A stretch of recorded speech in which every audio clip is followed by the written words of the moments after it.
On January 16, 1951, a black Lincoln convertible pulled into the driveway at 2000 Coldwater Canyon Drive in Beverly Hills. Arthur Miller and Elia Kazan had just traveled cross-country by train from New York. Miller, tall and lean, had a dark, angular, weathered face and a receding hairline. Kazan, known as Gadget or Gadge to his friends, was small, with a large nose and a mop of wavy black hair. The men were in Los Angeles to set up their first film together. Miller had written a screenplay for Kazan to direct, and both had a great deal riding on the venture. But already there was a serious problem. On the train, Kazan had read the most recent draft of The Hook, a story of union corruption on the Brooklyn waterfront, and he'd been disappointed by what Miller had accomplished so far. Kazan made it clear that the script needed to be much better.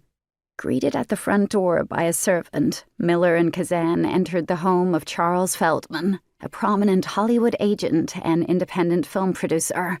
He was producing Kazan's latest project, the film of Tennessee Williams' A Streetcar Named Desire, starring Marlon Brando and Vivian Leigh. As Feldman told his friend and investor Joseph P. Kennedy, he believed that Kazan's work had been outstanding.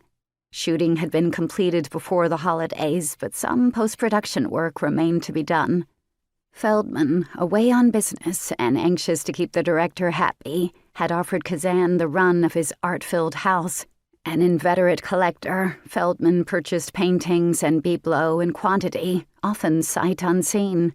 The furniture, mostly English antiques and modern pieces, was kept to a minimum to emphasize the Chagalls, Renoirs, and Toulouse-Lautrecs that covered the walls.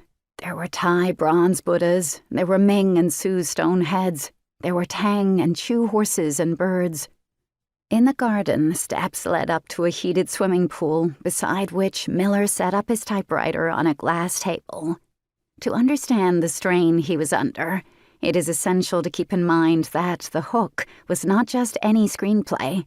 It was to be the work with which Miller followed Death of a Salesman, which had been a huge success on Broadway in 1949, directed by Kazan.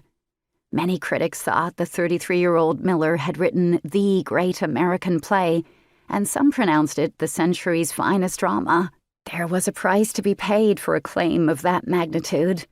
After the premiere, Miller confided to his producer, Kermit Bloomgarden, that he knew he was going to have a hell of a time topping that.